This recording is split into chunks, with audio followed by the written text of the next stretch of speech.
Thank you very much indeed, Frank. It's very kind of you to invite me here, and I had some doubts yesterday as to whether I'd actually get here from Cambridge, but the roof of Crewe Station has been propped up by some scaffolding, the lines are clear, and I had a trouble-free journey.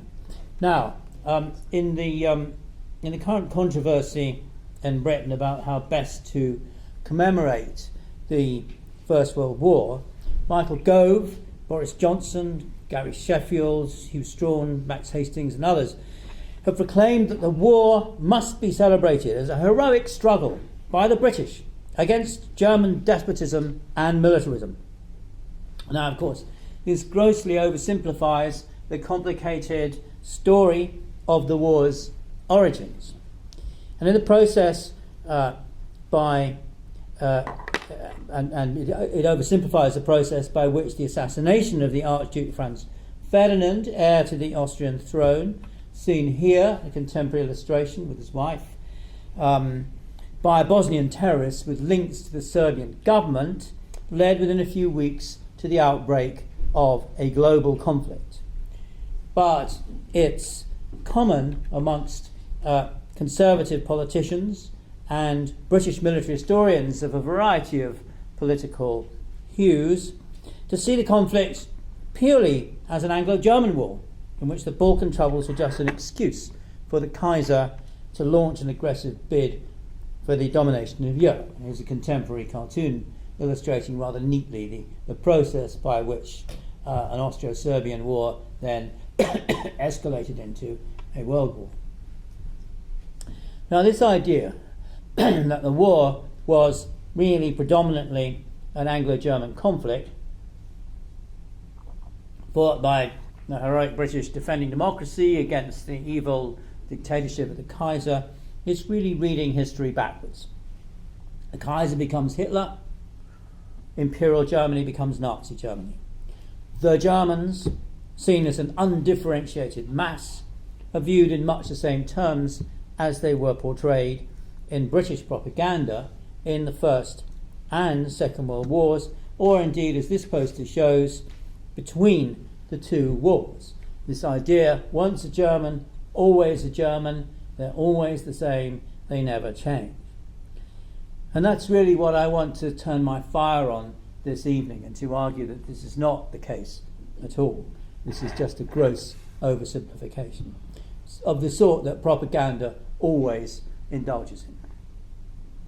The German character, according to the diplomat Sir Robert van Sittart in his BBC radio broadcasts, Black Record Germans Past and Present, or in the historian Fossey Hearnshaw, professor who's at King's College London, in his book Germany the Aggressor Through the Ages, or the foreign policy advisor Rohan Butler, fellow of All Souls, Oxford, in his tract The Roots of National Socialism, all three dating from the Second World War, the Germans had been marked, the German character had been marked from the beginning by what Mrs. Thatcher, in the infamous seminar on German reunification she held at Chequers, described as, quote, angst, aggressiveness, assertiveness, bullying, egotism, inferiority, complex, sentimentality, their obsession with themselves, a strong inclination to self-pity, a longing to be liked, a capacity for excess, to overdo things, to kick over the traces, and so on and so forth. These were the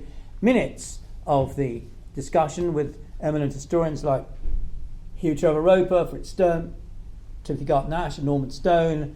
But in fact, they didn't summarise the views of the historians. Of course, they summarised the views of Mrs. Thatcher, and she wasn't there to listen to them. She was there for them to listen to her. This is a view that Helmut Kohl, seen there, the Chancellor of the time of Germany, coming in through the window, felt inclined, evidently a few weeks later, when he met Mrs. Thatcher, to overlook or forgive. But in her view, the Germans were still susceptible to the lure of authoritarian figures like Bismarck and Hitler, and in the view portrayed by Van Sittart or Henshaw or Butler, Martin Luther had taught them to obey authority. They'd been doing so ever since. Well, you might say national character is how other nations see you. National identity is how you see yourself. And fundamentally, both, of course, are the product of history, and both change over time. British views of the Germans during the Second World War, repeated decades later by Margaret Thatcher, and later still by her disciples like Michael Gove and Boris Johnson, were not the same as British views of the Germans in the First World War, still less in the Victorian era or the 18th century.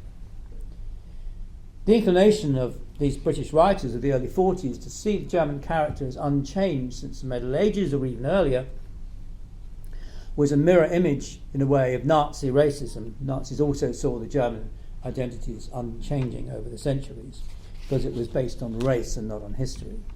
British propaganda in the First World War actually only focused on the German character in the present and the very recent past, not surprisingly, really, in view of the very positive terms in which even the rise of Prussia and the unification of Germany under Bismarck had been viewed by British commentators before 1914. So, ideas of national identity and character change over time, and of course they're never uncontested either. Van Sittart and those who thought like him were opposed even during the war by those who argued that there were two Germanys, the militaristic and dictatorial Germany of Hitler, the Kaiser, Bismarck and Prussia, the civilized and cultured Germany of Beethoven, Goethe, Thomas Mann and Weimar.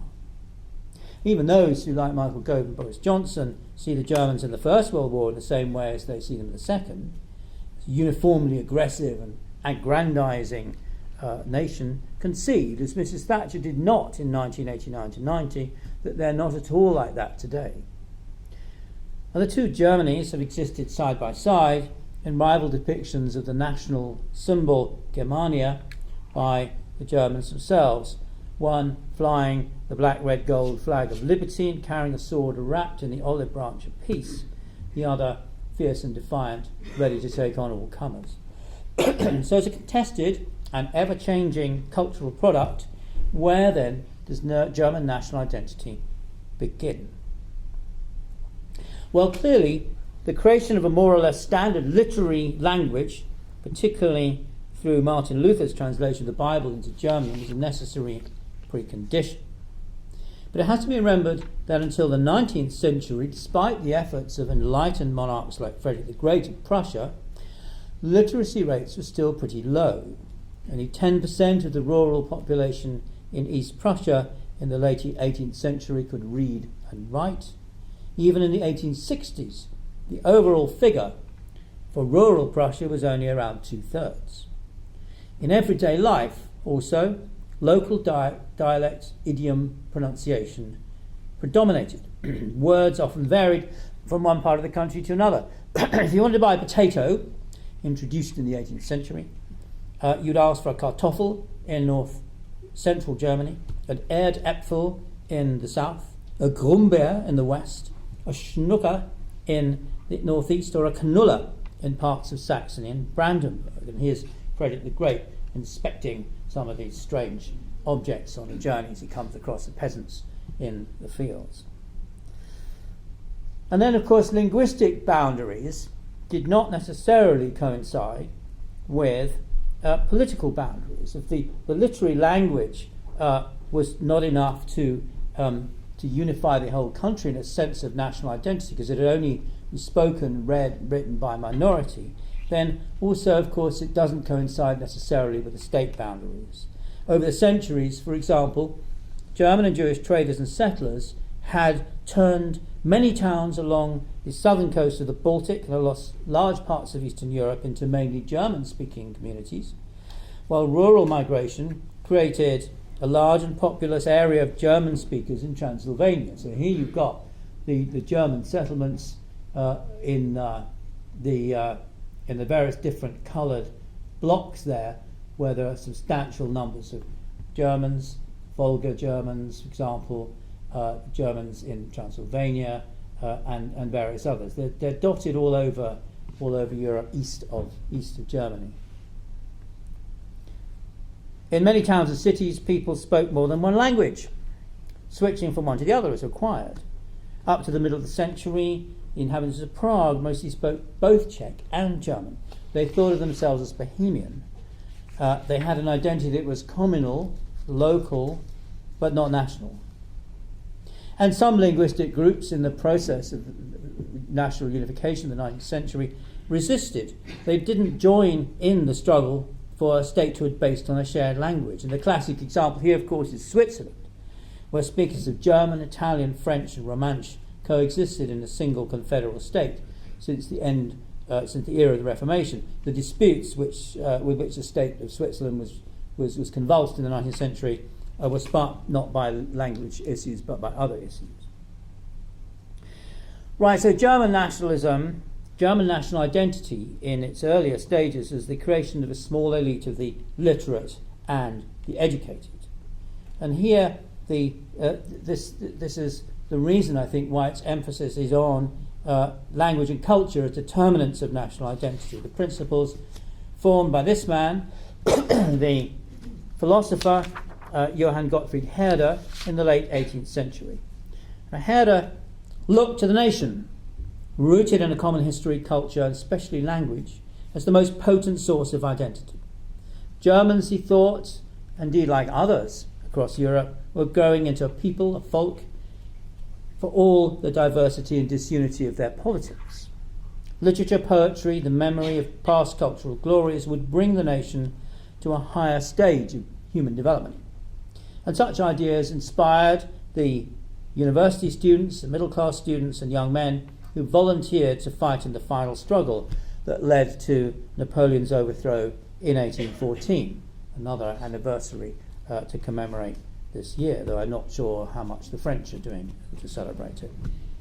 And they also came together in the student associations which proliferated across Germany in the 1820s, the so-called Burschenschaften, whose activities culminated in a massive festival held around a ruined castle near the town of Hambach in the Palatinate.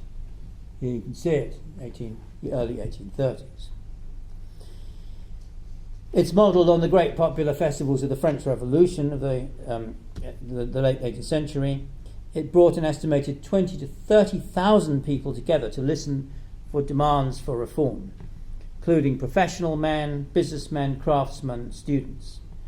The crowds vigorously waving revolutionary black, red, and gold flags, in many cases wearing the Phrygian caps of the French Revolution, though most of them here seem to have top hats on, heard a variety of speeches urging unity and freedom for Germany.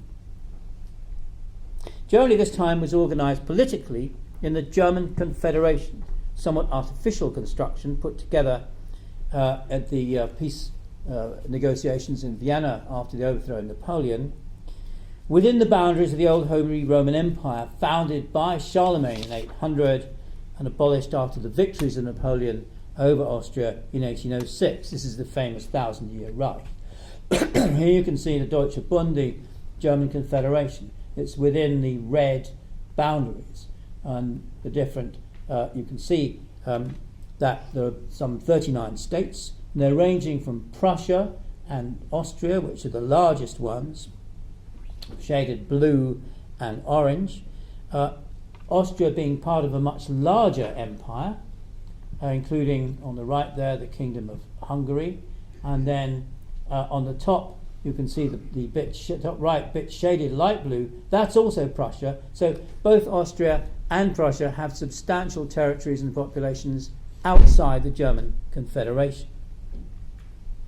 There are then middle-sized states like the very pale blue Bavaria there, just to the left of Austria, Württemberg, somewhat smaller, and then you tiny, tiny ones all the way down to a tiny little group in the middle, including little more than a castle and an estate. Now, these were all, almost all of them, were authoritarian states re-established with changing boundaries after 1815. This wasn't an exact recreation by any means of the Holy Roman Empire, which had over 1,000 states in it. Their governments were desperately afraid of the French Revolution being exported somehow, revolutionary ideas, nationalist ideas. And for the nationalists themselves, of course, these states were an obstacle to liberal reform. So we're sometimes used to thinking of nationalism as being a right-wing force.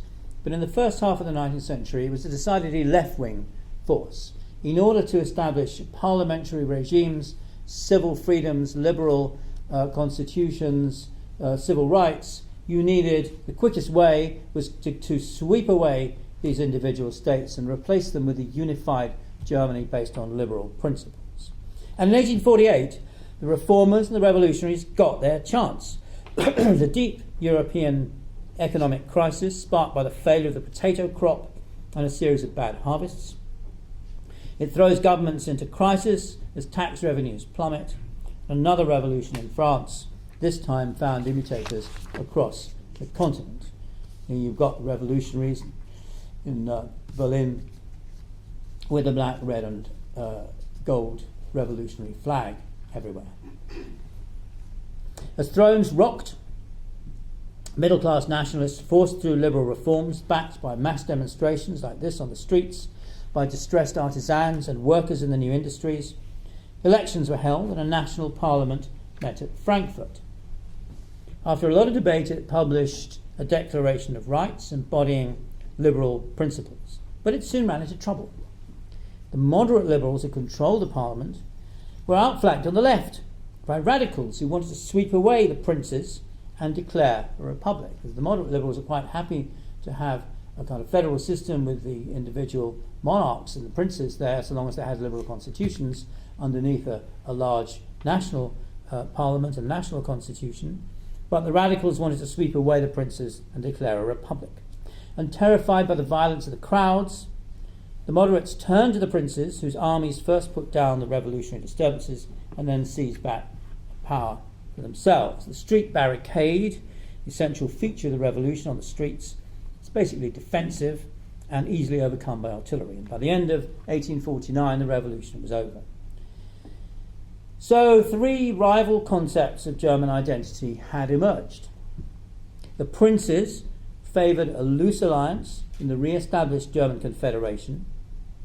The moderate liberals wanted a federal system with a hereditary monarch. Now, the King of Prussia turned it down, but they found a convenient Austrian archduke. There's plenty of them around. And the radicals wanted an all-embracing democratic republic. And these identities, in fact, were linked, as are all national identities, to transnational political exchanges. So while the princes looked back nostalgically to the days of the Holy Roman Empire, the moderate liberals gazed enviously on the British Isles, where a parliamentary constitutional monarchy based on a limited franchise had been achieved, as 1832 seemed to suggest, in the Reform Act of 1832, by consensus. And the radicals saw the French Revolution of 1789 to 93 as their model, with violent popular insurrection pushing forward to a democratic republic, beginning with an uprising similar to the storming of the Bastille, shown here in a later illustration. And you can see 1848 in some ways as a kind of three-way clash between these different concepts of political constitution and national identity. The radical sense of German national identity, articulated above all by artisans, students, and the nascent working class, failed because, above all, the overwhelming mass of the peasantry and rural labourers did not share it. The dismantling of feudalism earlier in the century in Germany, leaving only a few loose ends, meant that German peasants in 1848 lacked the overwhelming sense of grievance that had powered the peasant uprisings of 1789 in France. Here you see the typical burning of manor houses as the nobility try and escape in their coaches. Or, for that matter, in 1917 in Russia, or indeed the Mao's revolution in China, a mass peasant revolution is an essential precondition for a radical revolution on the large scale in a largely pre-industrial country. The moderate liberals failed because the kings and princes hadn't disappeared. The Frankfurt Parliament, above all, had failed to secure control over their armies. But these weren't the only problems facing the people who were trying to build a German national identity. The Liberals and Democrats both assumed that everyone who lived within the boundaries of the German Confederation would agree to live in a German nation state.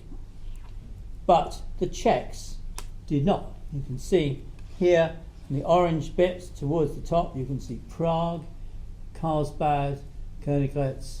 You can see that is Bohemia, that is a largely Czech-speaking area, and the Czechs simply refused to join in the united Germany within the red boundaries. And it became clear that a united Germany would have in the end to do without them, not just because of the growing Czech nationalism, but also because of the effects that this would have on the Habsburg monarchy. You can see there the pale blue at the bottom right, that's the Habsburg monarchy. A small part of it is in the German Confederation. Most of it goes much, much further to the east, and the southeast is well outside it. And if you're going to unite Germany within the red boundaries, you're going to split the Habsburg monarchy into two. And that's really why Austria took the lead in the suppression of the revolution. Most of the revolution, the anti-revolutionary, counter-revolutionary violence, which is very extreme and very bloody, was carried out by Austrian forces in northern Italy and in various parts of Germany. At one point, when they felt too weak, they even brought in the Russians, who were happy to see the suppression of revolution. So increasingly during the 1850s, as the liberals began to regroup, it became clear to them that a German nation state would have to exclude all the domains of the Habsburgs, and that meant relying on the Prussians to bring it into being. Now, the defeat of 1848 wasn't complete. The restoration of the 1850s didn't bring back the old regime. In many parts of the Confederation, the post-revolutionary compromise brought in such liberal reforms as urban improvement, trial by jury in open court, parliamentary assemblies, elected on a restricted franchise, though with limited powers. By the 1860s, the moderate liberals in the Prussian parliament were using their majority to try and make good their failure in 1848 to gain control over the armed forces and introduce a citizens' militia, which in fact was one of the central planks of the moderate liberals in 1848. To forestall them, the King of Prussia turned to the bold and ruthless reactionary Otto von Bismarck. Now, Bismarck knew the tide of history was running unstoppably in favour of national unification. The art of statesmanship, he once said, was to steer a course on the stream of time, not to try and row against it. He told deputies in the Prussian parliament that the question of national unity would be solved not by votes and resolutions, that, he said, was the mistake of 1848, but by blood and iron, a phrase that struck absolute terror into them. His aim was to bring about unification in such a way that the essential Prussian institutions, a powerful monarchy not dependent on parliament, strong and independent army, a largely self-governing administration, both of these dominated by the aristocracy, would be preserved. And in three short wars in 1864, 66 and 70, the Prussian army first expelled the Danes from Schleswig-Holstein, and then expelled the Austrians and the Confederation, and finally routed the French, who under Napoleon III had rightly seen a united Germany under Prussian leadership as a serious threat to the power they'd been wielding up to then in Europe. And at their meeting, after the Prussian victory and the Battle of Sedan, Napoleon, who incidentally had been brought up in Germany and spoke French with a German accent, and they conversed in German, Napoleon said to Bismarck, "Everything is lost." "Yes, quite right," said Bismarck, somewhat unsympathetically, I think. everything really is lost. And so it was. And he rubbed salt into the French wounds as Napoleon had to depart to live out his last years in English exile. He rubbed salt in the French wounds by having the German Empire proclaimed in the Hall of Mirrors in the Versailles, the Palace of Versailles. There you can see the king with the whiskers standing on the dais with his son with the beard standing next to him, Bismarck in the white uniform at the bottom. The princes crowded behind the king and the troops all shouting hurrah. Bismarck took the opportunity to strengthen Prussia by incorporating the Kingdom of Hanover into it. You can see there the dark blue Kingdom of Hanover separates the part of Germany given to Prussia by the treaty at the Congress of Vienna. It separates it from the rest, so he sort of closed the gap and made it a unitary state. Fortunately, Hanover is no longer under English rule since the accession of Queen Victoria in 1837, because the Salic law forbade a woman to be a sovereign prince in Germany. Bismarck then pushed through a constitution already in place for North Germany after the destruction of the Confederation in 1866, preserving Prussian institutions as he wanted to. The new Germany was a federal system in which individual states retained a good deal of their autonomy and identity. Right up to 1914, particularism, a sense of local, regional and state identity, remained very powerful. There's, for example, no German army in 1914. It's not a German army, it's a series of armies, a Prussian army, a Württemberg army, and seen here a Bavarian army looking rather harmless, just playing drums in 1883. They had different uniforms at this time. Of course, they were all effectively under Prussian control, particularly after the creation of the General Staff. But their individual loyalties and identities did not disappear. Bismarck surprised everyone by borrowing Napoleon III's idea of enfranchising all adult males in the new state. He believed, like Napoleon III, that the mass of the peasantry were conservative and so they'd support the government. This proved to be a serious miscalculation. As Germany industrialised with amazing rapidity, a new industrial working class emerged that voted in growing numbers for the Marxist Social Democratic Party, which is officially pledged to create a republic and abolish private enterprise. Bismarck banned the party between 1878 and 1890, but this only brought it more support. In the elections of 1912, it became the largest party in the national parliament, the Reichstag. You can see here the red line goes it goes down a little bit under the anti-socialist law, and then it zooms up in the 1890s. The green line, the Liberals, is going down, partly because the proportion of people who vote goes up. The Conservatives, on whom Bismarck relied, they go down as well, a lot much more than 10% by 1912. Bismarck and his successors also had to contend with the Catholic Centre Party, you can see the blue line here, which retained a solid block of supporters amongst all social classes in the south and west of Germany. He, as I said, banned the Social Democratic Party for a time, and he also attacked the Catholic Church and its institutions and its party in the so-called Kulturkampf, the struggle of cultures in the 1870s, imprisoning many bishops, arresting Catholic politicians, trying to force Germany's large Catholic minorities, as well over a third of the empire's population, into loyalty to the new state. And in both cases, of the socialists and the Catholics, Bismarck and his supporters, including substantial numbers of moderate liberals, considered there were fighting forces that weren't fully German. Catholic Church owed its allegiance to the Pope, seen here playing a kind of game of chess with Bismarck during the Kulturkampf, with various laws and various encyclicals and so on. So he thought the idea was the Catholic Church owed its allegiance not really to Germany. They weren't really Germans, they owed their allegiance to the Pope.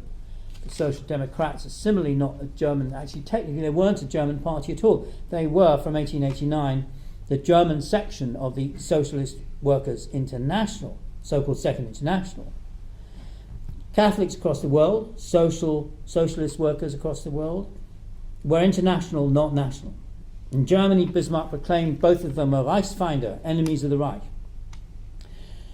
And these measures failed to dent the support enjoyed by these parties, but I think they did have some effect in making them more loyal to the German state. By 1914, for example, it was clear the Social Democrats had learned to live with the idea of a constitutional monarchy, though not with that as constituted at that time, despite the fact that their newspaper editors were constantly being imprisoned for lèse majesté, as Kaiser Wilhelm II.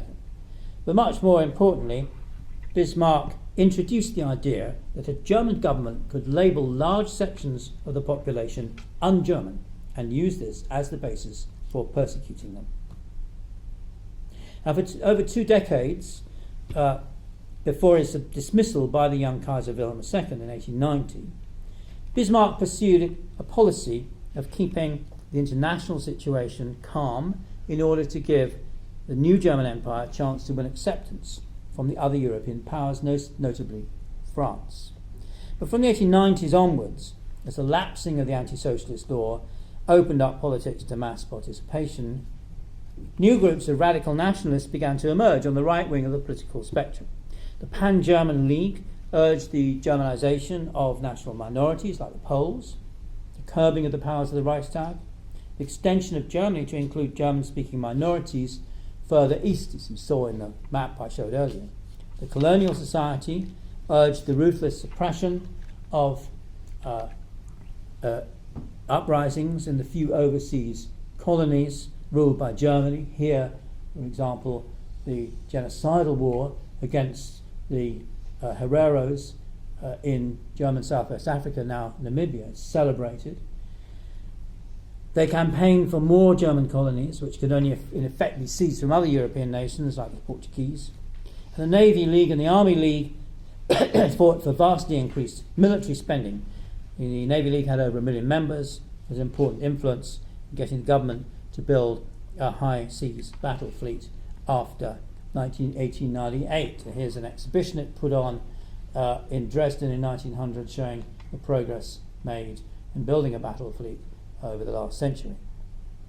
Now, common to all these nationalist groups, to a greater or lesser degree, was the propagation of a new sense of German identity, in which Germans were supposedly superior to Latin, Frenchmen and Italians, or Slavic Russians and Poles, and of course far above Asians and Africans.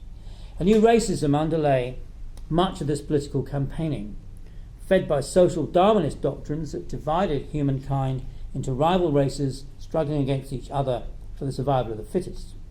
Germans in this view were the white master race destined to rule the earth. And linked to this, from the 1880s onwards, was an increasingly virulent racial rather than religious anti-Semitism, viewing Germany's tiny Jewish minority, less than 1% of the population, as part of a world conspiracy to undermine European and especially German civilization. Jews in this view were not Germans. The Pan-German League campaigned for the removal of their citizenship. Before 1914, active anti-Semites like this were a small minority. For all the mass support of some of these organizations, the anti-Semites were only represented a minority. But those who warned that their preaching would lead to violence were soon proved right. Here we have an anti-Semitic cartoon from the 1880s. He who sows hatred will harvest violence, and that of course is a prediction that came true. The racism of the far right in the early 20th century was based on a view that German identity was demonstrated by virtues like toughness, willingness to go to war, ambition, discipline, contempt for democracy and pacifism, and ambition to make Germany's place in the world reflect Germany's growing economic might, a desire to extend Germany's borders to include other Germans living further east in Europe. Union with German-speaking Austria was a key plank in the political platform of this doctrine, though the tiny fringe minority in Austria that supported this idea, based around Georg Ritter von Schönerer, of whom young Adolf Hitler was a disciple, was ridiculed widely as a bunch of drunks and misfits. Here's the Austrian, an Austrian cartoon showing Bismarck on the wall, of course, is admired by Schoenherr, but they're either lunatic fringes or they're drunks. There's old Schoenherr with his gout and his beer and various types in the back, the tiny minority movement. However, the racist concept of German identity scored a first success in 1913 when a new citizenship law defined Germanness in hereditary terms. In other words, to get German citizenship you had to show that you were descended from German, not by domicile or residence as in other European countries. And this definition of German citizenship lasted until really quite recently. It's only a few years ago that it was changed. Far-right pan-Germans might have been a minority, but they're increasingly influential. Now, this explicitly racist sense of German identity had to compete before 1914 against more popular forms of German identity. As I said, it's a minority view. There's the moderate liberal sense of Germanness based on the heritage of German musical, literary and artistic culture and the achievements of German industry, and also the German military might, as demonstrated in the wars of the 1860s. And the colonial conquests of the age of imperialism, and the socialist sense of Germanness based on the feeling that as the most advanced capitalist society in Europe, Germany was destined by the laws of history to take the lead in bringing about the inevitable proletarian revolution. The First World War changed all this. As the Kaiser declared a political truce, you can just see his statement, I don't recognise any parties anymore, I only recognise Germans. There's a new sense of national identity that sweeps across the political spectrum from right to left, united in a sense that Germans were a beleaguered people fighting against encirclement by enemies on all sides. So if national identities are shaped partly by the image of a common enemy, then German national identity during the First World War was certainly cemented by the projection of Britain, or England as the Germans called it, as the nation's principal opponent. Here we have God punish England and a Zeppelin firing down on London. At the same time, the Social Democrats, Catholics and Liberals exploited this newfound sense of national unity to demand, eventually with success, the country's democratization, forcing the Kaiser at least to proclaim his intention of reforming the Prussian and other limited franchises as soon as the war was over. The Prussian was preserved in Bismarck's formulation by giving extensive power to the states, and the Prussian right to vote was based on a very restrictive property franchise. So the universal male suffrage only applied at the national level. Social Democrats and Liberals forced the Kaiser to promise in his so-called Eastern Manifesto, 1917, that this would all be changed and everyone would have the vote at every level after the end of the war.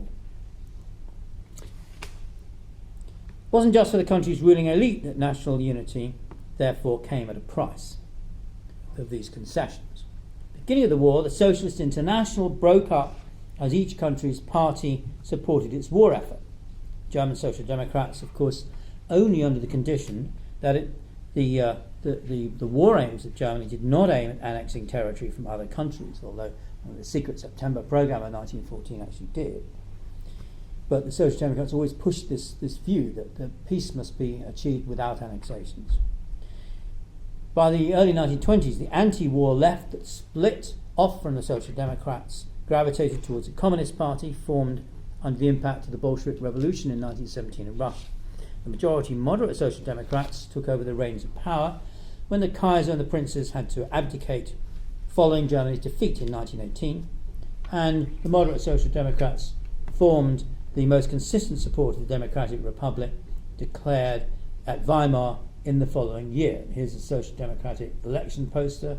Give your vote to the Social Democratic Party. It says, help to protect this house, the Republic, freedom against the forces of reaction, as you can see on either side of it.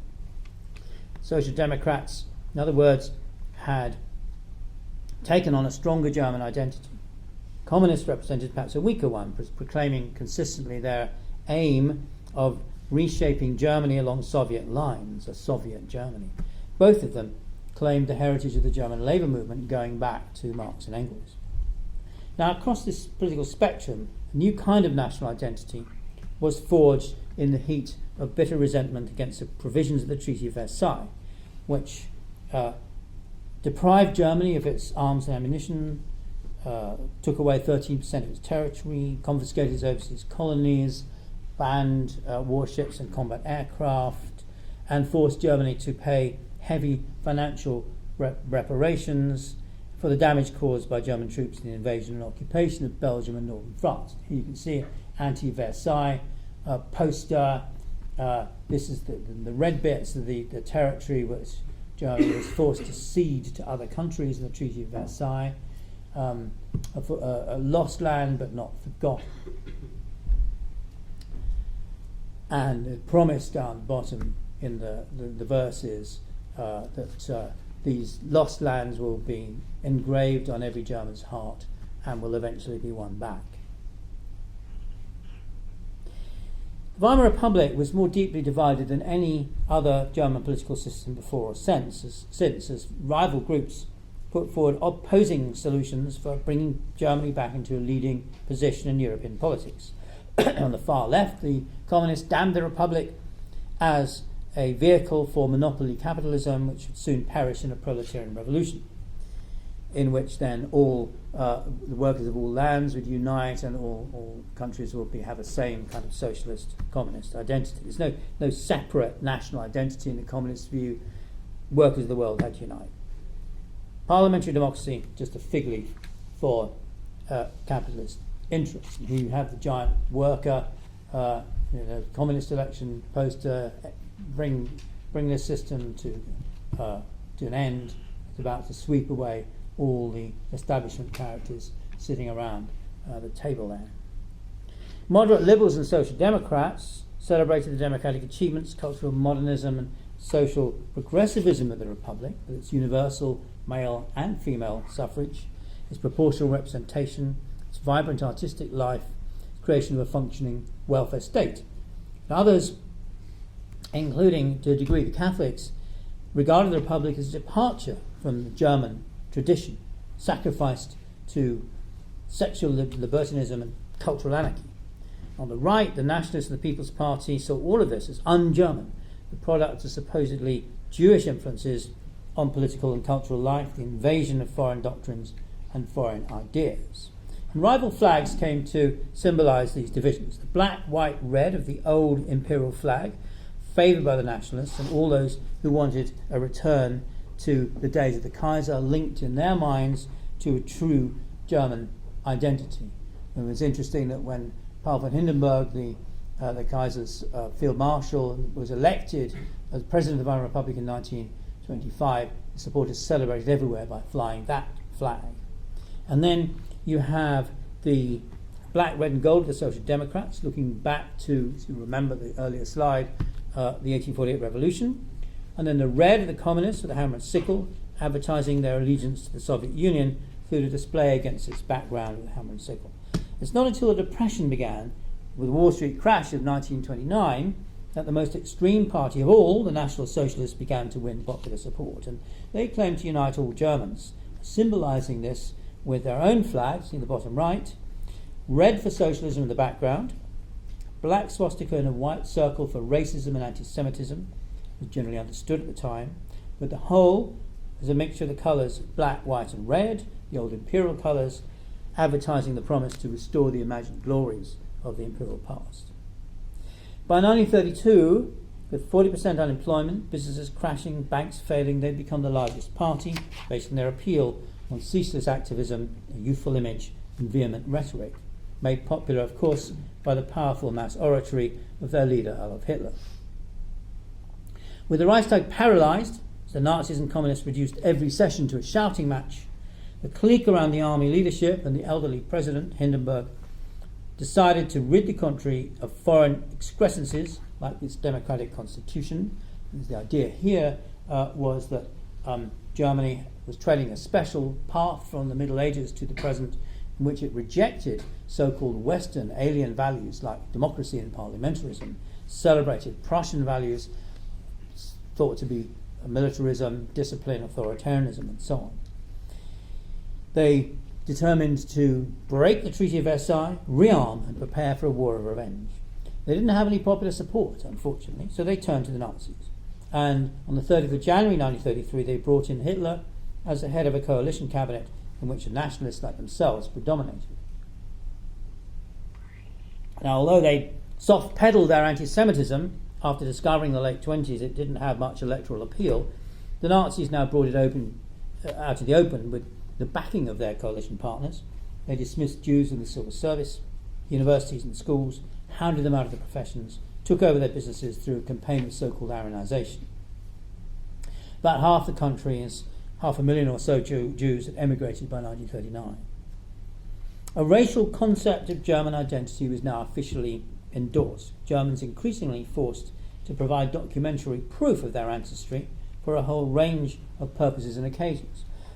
Correspondingly, local and regional identities were obliterated as the Third Reich became one of the only two regimes in German history, the other one being Communist East Germany, to abolish the federal system and establish a unitary centralized state, seen here at its greatest extent in 1942. You see all the old Prussia, Bavaria and so on, all disappeared. It's all divided into districts, Gaue, each one with its Gauleiter, and of course it includes chunks, large parts of Poland and the northeast, Austria in the southeast, Alsace-Lorraine in the west.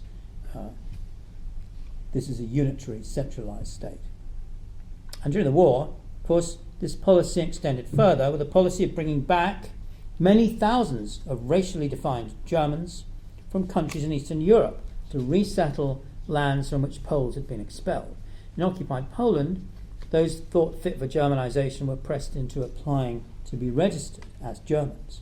The politically unreliable were screened and ruled out from these processes, and the arbitrariness of Nazi definitions of German identity was underlined by this policy, as well as by policy towards so-called mixed-race people with German and Jewish ancestry, who could be rendered German at the stroke of the pen by a declaration of German blood signed by Hitler, allowing so-called half-Jews like this one to serve in the armed forces. But the Nazis, like earlier racists and anti-Semites, defined Germanists partly by political and ideological criteria. If you were a feminist, a pacifist, an abstract artist, you could not be German. You did not have the German spirit. You didn't have a German identity. You either had a Jewish identity or assimilated Jewishness, or you were showing foreign influences. You were alienated from your German identity by hereditary degeneracy, a concept that underlay the forced sterilization of 400,000 Germans and the mass murder by gassing or injection of around half that number during the war. While Germans or Aryans were defined as a master race, others, notably Slavs, were destined to be swept away to make room for German settlements. And the so-called General Plan for the East, official policy from 1942, envisaged the deaths from starvation and neglect of up to 45 million Slavs. A start was made by the killing in this way, by starvation and neglect, of 3.25 million Red Army prisoners of war, 1 million inhabitants of the city of Leningrad, now St. Petersburg. But the Jews in Nazi ideology were more than a regional obstacle to German settlement, more than a hindrance to the perfection of the Aryan race. They were the Weltfeind, the world enemy, hell-bent on the total destruction of Germany, to be rooted out wherever they could be found. And in pursuit of the paranoid belief that the Jews were manipulating the Allies from behind the scenes, seen in this extraordinary wartime poster, Behind the Enemy Powers, the Jew, alleging that the Jews, in other words, were steering not only Roosevelt and Churchill, but even Stalin himself, no mean anti-Semite, in a world conspiracy against Germany. In pursuit of this belief, the Nazis put 6 million Jews to death in the shooting pits, gas chambers and concentration camps in what they called the final solution of the Jewish question in Europe. And at the end of the war, a sense of guilt amongst the great mass of Germans who knew more or less what was going on led to a prolonged period of silence and denial in which it was claimed nobody known. But at the same time, after the end of the war, the Christian democratic governments in West Germany, led by Konrad Adenauer, attempted to restore a solid sense of German identity by recreating the Christian principles on which they believed a morally justifiable political system had to rest. Along with this went a restoration of much of what had gone before, shorn through war, crimes, trials, and denazification of its Nazi excrescences.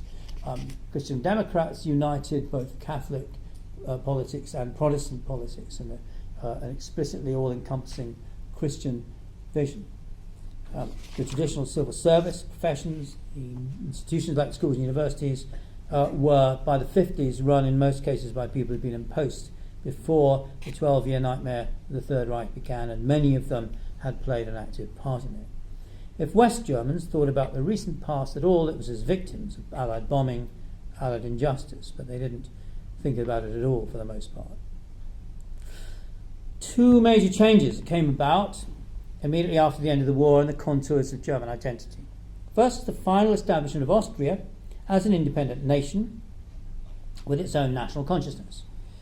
You remember the German-speaking part of Austria, not to mention Bohemia, had been part of the German Confederation and originally seen as a part of a recipe for German unity, till that proved to be impractical. Austria had been incorporated in 1938 into the Reich with the support, more or less enthusiastically, of the great majority of its citizens. And before that, between 1918 and 1938, when it was annexed by Germany in the Anschluss, Austria lived a sort of unstable, uneasy existence. Very few of its citizens showed any loyalty to the Republic after the collapse of the Habsburg Empire, in which they had the German speakers, of course, had been the ruling group. Most of them felt they were basically German. The Allies didn't want to see the Anschluss continue after the war.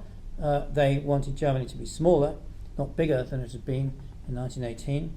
So they declared Austria to be Germany's first foreign victim. Since this let them off the hook for Nazism's crimes, the Austrians readily embraced this idea and acquired a national identity very quickly in the mid-1940s. The second change, after the emergence of Austria as an independent country with its own sense of national identity, was the post-war division of Germany into East and West, following the demarcation lines between the Soviet zone of occupation in the East, the British, French, and American zones of occupation in the West. Large parts of Eastern Germany were absorbed into Poland. You can see where the rubric says East Germany divided Berlin. That country there, that is Poland, and includes large areas of what had previously been Germany. And 11 or 12 million ethnic Germans were brutally expelled from Poland, Czechoslovakia, Hungary, Romania, and other Eastern European countries to settle in the West. Here you've got the map showing the lost territories taken away from Germany in the East, and then all the various numbers of ethnic Germans who were expelled. You remember that earlier map I showed you of German settlement across Eastern Europe. These settlements are now pretty much wiped out. Two rival German identities also emerged, of course, each laying claim to the historical heritage of Germany. In the West, a democratic identity was gradually established, looking back to 1848, and the later legacy of German liberalism, Catholic politics, and to a degree also social democratic politics, taking a more critical stance than before towards Bismarck's forced unification of Germany and the global ambitions of the Kaiser. In the East, a national identity was propagated based on the legacy of the German labour movement, culminating in the emergence in this view of German communism, which was portrayed as the spearhead of resistance to Nazi criminality. And in the last 2 decades of its existence, cut off from the West by the Berlin Wall and the fortified border with the West, East Germany switched from portraying itself as the culmination of the German labour movement's history, beginning with Marx and Engels, to trying to build an identity around the area it just happened to occupy, celebrating the legacy, for example, of Frederick the Great, suitably sanitised, naturally, and restoring the old monuments to Prussian glory taken down in the early post-war years. So Eastern Germany tried to gain a sort of sense of identity very artificially as a sort of legatee of Prussia. So these two rival German identities, the West Germans proclaiming the whole of German the German past as their legitimation, the East Germans first proclaiming the labour movement part of it, and then only the part in the area they lived in. They had in common the fact that in different ways they avoided an open confrontation with the Nazi past and the extermination of the Jews. And even after the genocide trials of the 1960s, the Eichmann trial, the Frankfurt Auschwitz trials, and then the Ulm trials, it was not until the fall of the Berlin Wall and the reunification of Germany in 1989-90 that Germans are forced to come to terms fully with their recent past.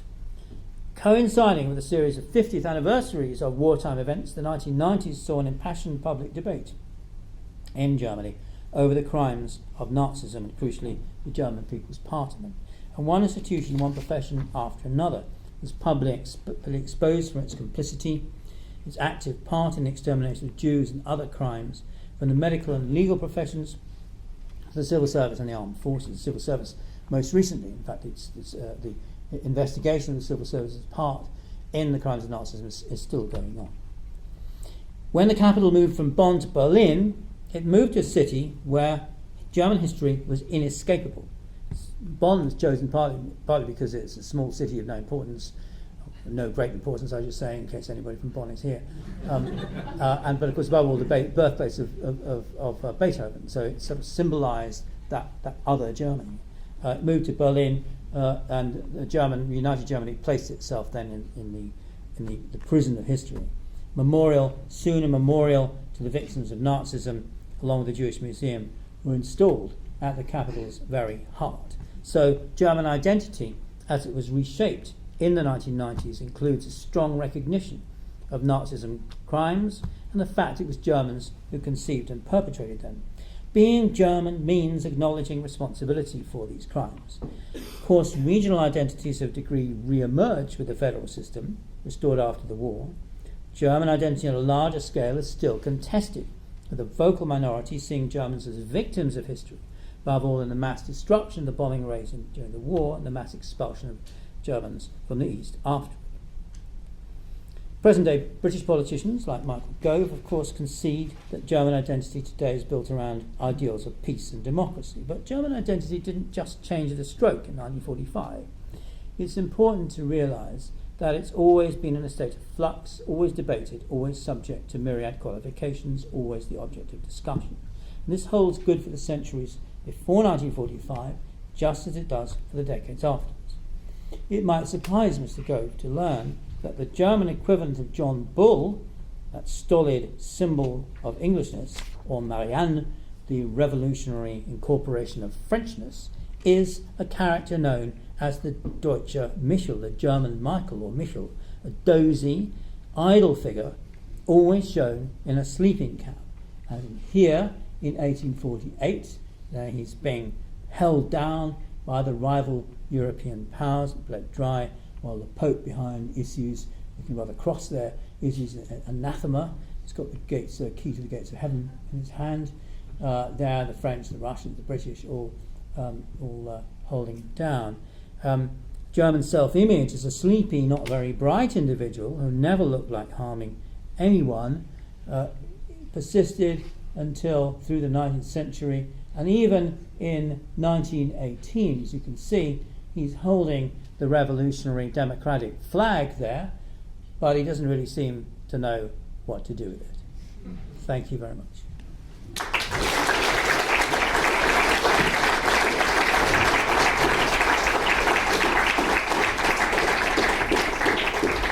I notice, incidentally, that this lecture theatre conforms wonderfully to Evans's law of lecture theatres, which is that they never have in them a clock which the lecturer can see. And this is true almost everywhere. Thank you very much. That was an excellent exploration of the complexity, I think, of German national identity. Now I'd like to throw it open to questions. So if you've got a question for Sir Richard, then please put your hand up.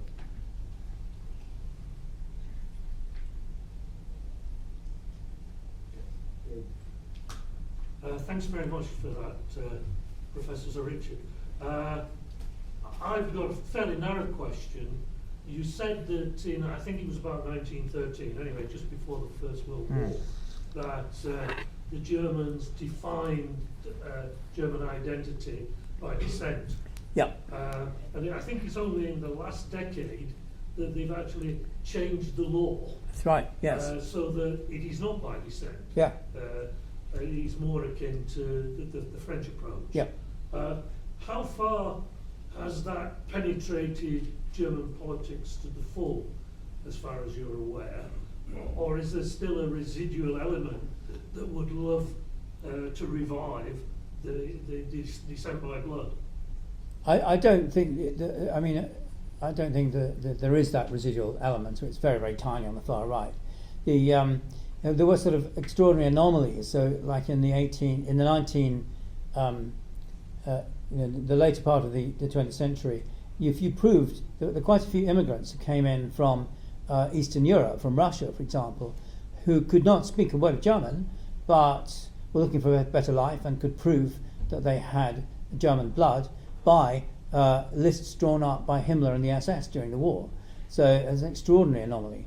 And the reason for the change was principally that in the 60s, a very large number of Turkish immigrants came in, so-called guest workers. As the German economy, with the so-called economic miracle, expanded, there's a growing labour shortage. Germany's always been a labour shortage economy. And this re-emerged. And these people, of course, could not get any citizenship. And then their children grew up, and they did not go home. They stayed there. Berlin, I think, is still the second biggest Turkish city in the world after Istanbul. And their children grew up essentially as Germans, and it was because of the pressure that they put on governments that they were then, as it were, enfranchised by changing the citizenship law. That's how you can get if you look at the Germany national football team now, you can see with people like Özil in it. He's a German citizen. He speaks German with a German accent, but his parents were Turkish, and that's been an enormous change. So that in a sense, sort of multiculturalism has now come into German life, and it's very broadly accepted. They don't want to do without him in the team, apart from anything else. Anybody else now? Somebody over there, I think. Sonny? That was a fantastic talk. How do you think the Germans feel about bankrolling Europe out of various financial crises? Are they kind of working through some financial guilt, or about the war? Are they still putting their money where their mouth is? Well, again, there is, I think, here a fairly broad degree of consensus, but it's a sort of, first of all, of course, there's enormous German commitment to the European Union and its institutions. In a way, it's a sort of substitute nationalism, so that the mass nationalist passions that were there, and those organisations I talked about before the First World War then became official, whipped up by the Nazi government, they were diverted very soon after the war into enthusiasm for Europe. And that's a very, very strong commitment. Germany will not let the Eurozone break up. That's combined with a sense of responsibility, I think, as Europe's largest and most prosperous economy, and then a sense of irritation that Southern Europeans don't seem to be behaving as responsibly as the Germans. So there's a certain sort of superiority there, I think. But that in turn goes back to the trauma of now 90 years ago of the hyperinflation. And if you look at what German officials, politicians have been saying about the Eurozone, you can see that they always mention 1923, when, for a whole number of reasons, money completely lost its value, and you had billion mark banknotes which you'd only buy a loaf of bread, and that sense of money losing its value. To some extent, also there was less dramatic, but a very, very big inflation after the Second World War until the currency stabilisation of 1948, and there's the panic fear. Of another bout of inflation is what's one of the things that's driving German policy of retrenchment and deflation in Southern Europe. Okay, anybody else? There's a question here in the middle. Frank? There's this lady here, with the brown. Yeah. Since I agree with what you say about Macedonia people about the First World War, how do you think we should commemorate it then? Well, I think the government's got it about right, actually. Maria Miller, the Culture Secretary, has made funds available for people to celebrated in whichever way they choose.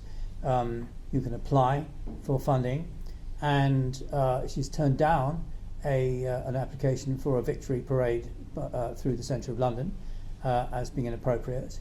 The Welsh government has also had it has a committee, and its policies, all sorts of things. They're going to refurbish and restore damaged war memorials throughout Wales, for example. They are going to have a commemoration of the conscientious objectors as well as of the Welsh troops.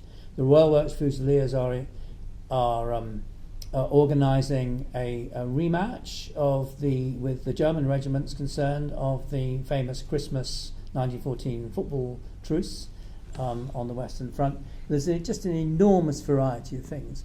There is a proposal to have a small ceremony on the 4th of August with Mr. Cameron and Angela Merkel in a rather obscure Belgian village, which happened to have exactly the same numbers of British and German troops buried. An hour-long ceremony there. And that will obviously have a theme of reconciliation as well. I think the overriding, there's a huge variety of different ways. I think it's quite right that people should be encouraged to commemorate whatever they want to. I think overwhelmingly it has to be surely educational. We have to take the opportunity to try and teach people, and especially children, about the war in all its complexity, in all its different forms, and to reflect on war in a more general sense. Okay, down the back. It was just something I was curious about. I don't know exactly when in the 19th century, certain German communities set up in the Urals and even into Central Asia, didn't they? When was that? Which areas of Germany did they come from? And what's become of them? And are there still communities there? On the whole, no. That's to say, trying to find the map. There we are. Yes, they spread. Before these national boundaries existed, you just have to ignore those. Really, those are post Second World War boundaries there. But they moved as traders, generally up the river. So you can see the east there, the yellow bit. Those are basically traders who come up the Volga and trade there and found communities there. There are peasants who move eastwards to Transylvania. There are all sorts of different ones. So it's a very, very long, slow process over many centuries, and they come from many different parts of Germany.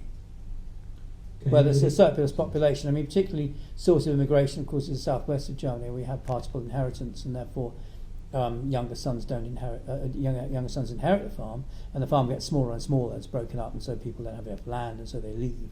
Same is true of course, America, where people of German descent are the largest single ethnic group in the United States of America, far more than those of British descent, even more than those of Latin American descent. Okay, anybody else? Yeah, you at the back. As a history teacher who has taken a sort of fairly keen interest in the changes and rather ferocious debate concerning the national curriculum, I was just wondering how far you welcome the latest revised version of Key Stages 1, 2, and 3. Yes. Right. I think it's very good. It's very similar to the old one, but the key thing is it's permissive. Whereas Mr. Gove's original draft, which he wrote on the back of one of his envelopes, I think, rejecting all the whole consultation exercise with Simon Sharma and many others, that was prescriptive. It told schools and teachers what to teach. The new one doesn't at all. It just says it may include this, you may teach that, and leaves it very much up to people to do what they want. So I think it's okay. I mean, it does include now world history, which is great. There's not enough on Europe about it. That would be my one criticism. I think it's a big improvement. Okay, yes. I'd just like to Phil's history teacher as well. I'm very grateful for the points you're putting out in the media regarding history teaching. Number of thoughts really. Do you think there is, with forthcoming European elections and general elections, there seems to be a push towards a British national identity? Do you think that the war is being used, not to be cynical, but an agenda, if you like? Yeah. I think that some politicians are clearly trying to ride a Eurosceptic bandwagon by portraying it sort of Britain against Europe, or using Germany as a symbol of that. I think there is a European Eurosceptic agenda behind some of the things that Mr. Gove and Mr. Johnson have been saying. On the other hand, I think it's ridiculous of European Commission officials to say that we should commemorate it as a European civil war. It's not. A civil war is a war within a state, not a war between states. I was sort of thinking a lot like watching the sort of Great War that's going on at the moment with the Jeremy Paxman show. I'm thinking it's a very Anglo-German centric. Yes, I think that's very unfortunate. I do, there's a very narrow-minded way in which the debate's been conducted in this country, as if it was just, and I said this at the beginning of the lecture, if this is just an Anglo-German war. It's a war between empires, apart from anything else. The British Empire, I mean, all these competent nations were empires, multinational, multiracial empires of one kind or another. And if you look at the letters of British troops in 1914, there's now a lot of material available, they mostly say they're fighting for the empire. That seems to be what they're not fighting for freedom or democracy, it's for the empire. So I do think we need to take a much broader view. This is a global war. There's fighting in Africa, there's fighting in the Pacific, the Eastern Front is a major scene of conflict, so we need to look at it much more broadly. Just make a final point. One of the things I've noticed, there's obviously been a lot of debate since I think it was the radio 4 just before the new year. Why do you think history teachers are not invited on the panel of any kind of discussion between politicians? And then you stood up for the history teaching profession, Tony Robinson did. I just feel that there are a lot of them talking about the teaching of children, and yet there was no representation there, which I found quite frustrating by the national media. Yes, absolutely. I think it's absolutely right. It's extraordinary that there have not been history teachers. Even when I went on the Moral Maze about this, it was me, it was Anthony Beaver. There were no history teachers there at all. I think it's because of the way the media work. They work. They sort of feed on themselves in a way. So I was invited onto these things because I'd written about them in the press, and then they picked up on what I'd written in the Guardian or the New Statesman or wherever it might be. And I started writing about the national curriculum and then about the First World War and so on, because I thought nobody else was doing it, really, or nobody else is representing the point of view that I thought was the right one, so I do it myself. And I think history teachers should get out there and see if you can write something in the press.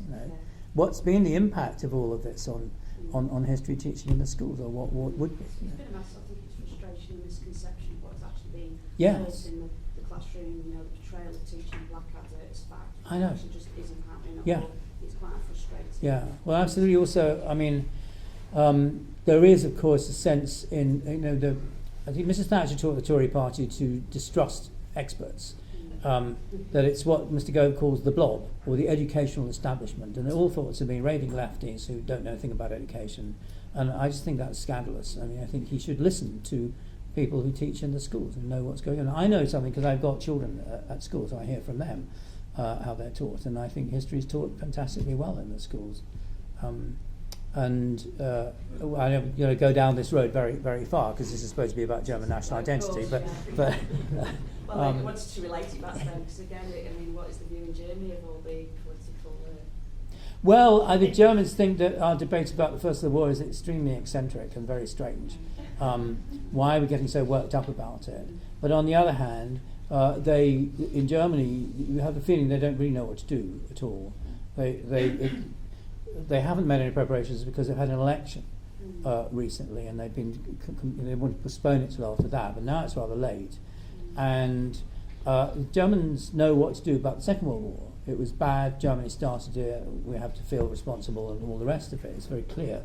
But the First World War is much more difficult to deal with, and I get the sense that they'd rather not know about it. Okay, guy in the blue. I know it's a rather large question to spring on you, but you're in Liverpool, and of course with Baltic trade there were very wide contacts with. We sent one of you exports out to Hamburg and various other places in Germany. There seems to have been quite a change in the attitude of the Germans to the Brits and vice versa over the last 150 years. I just wonder whether you could give us a couple of thoughts on that. Yes, of course. The way that the Germans, the German portrayals of the British have been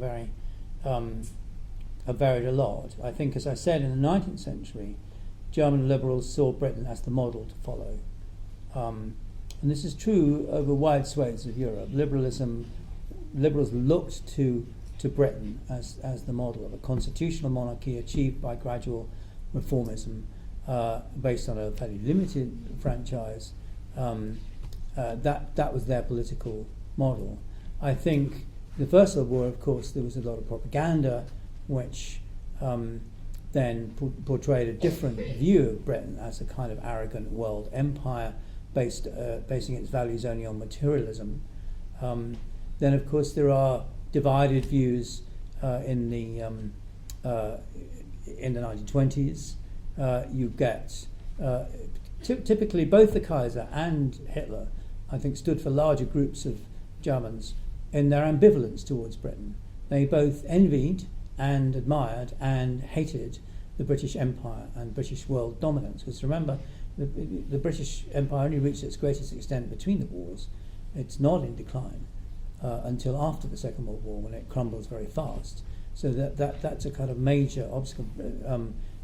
Hitler, for example, said that he would rule Eastern Europe as the British had ruled India. So there's that ambivalence there, I think. And then it changes almost faster and faster after the Second World War. Again, you have a widespread view in the political class in Germany that, again, Britain is a model to follow. Then you get the 1970s when the British think that Germany is a model to follow, when you have the debate about the decline of Britain in the 70s. And then when Germany gets in trouble in the 90s, they then begin to look at Britain for answers. So it changes a great deal. But most of all, in the 1990s and early years of this century, there's a huge sense of puzzlement in Germany about the rise of Eurosceptic anti-Germanism in the 90s, which is very, very widespread and quite extreme in some cases. There's an imbalance there. So if you look at, for example, something like, I think it's almost a majority of Germans have been to Britain as tourists. It's a very high proportion, whereas hardly any British go to Germany as tourists. So there's an imbalance of knowledge there. And it's quite interesting. There's a wonderful statistic, one of my favourite statistics from the mid-90s, when British school children on school trips to Europe were questioned as to whether they came back liking the country they'd been to more or less. And those who went to Germany came back saying their views of the Germans had been enormously improved simply by going there and seeing what it was like. Those who went to France came back with a much more negative view. But that may simply reflect expectations. Okay, could we have a final question, please? Anybody? Yeah, in the white. Yeah, you mentioned in the 90s how Germany came to terms with the Nazi era. After the war, many people that were involved in the Nazi regime carried on in positions of power. Have they come to terms with that? That's still emerging, I think, but that is part of this coming to terms with the Nazi past, is this realisation, there's a lot of historical research on this, that the German elites, the German political, cultural, educational establishment and so on in the 50s was very heavily dominated by people who'd been involved in the Nazi period. And as I said, the confrontation with the civil services role began only 4 or 5 years ago with a big investigation into the Foreign Office, which had previously been able to present itself as aristocratic, honourable, neutral, not involved with Nazism, and that's been swept away. It's very, very heavily involved, and there are now commissions of inquiry into the finance ministry and various other ministries, which of course will show that they were staffed in the 50s and 60s and 70s even with a lot of ex-Nazis who were simply covering up their own role in the past. Okay, can we give a big round of applause?